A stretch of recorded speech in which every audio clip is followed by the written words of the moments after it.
Welcome back, friends. We have seen introduction of M2M communication, where M2M area network is present and communication network, IP-based communication network is used. Now we'll see the M2M gateway. In figure, there is M2M gateway. It's shown. So we'll see what is that. Since non-IP based protocols are used within M2M area networks, the M2M nodes within one network cannot communicate with nodes in an external networks.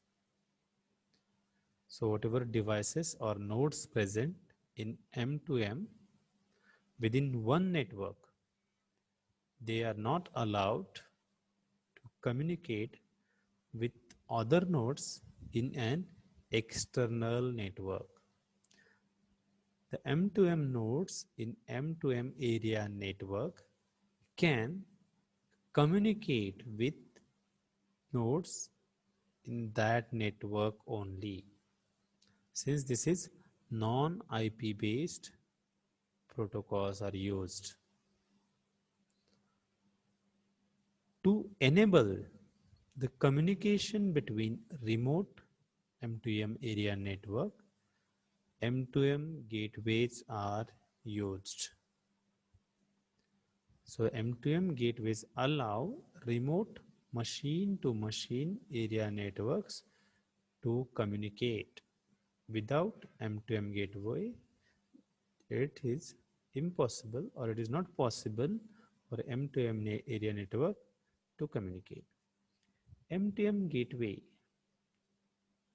as you can see in figure, consists of native protocols, communication protocols, protocol translation and proxy. So there are a number of nodes which are available for each M2M node, and IP routing is done where machine, you can say this is a wired network available.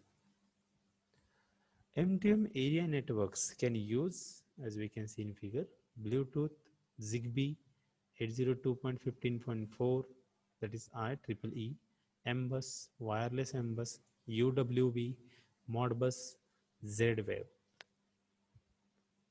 So non-IP based protocol are used within this M2M area network, and M2M gateway enables the communication between remote M2M area network. Even you can see here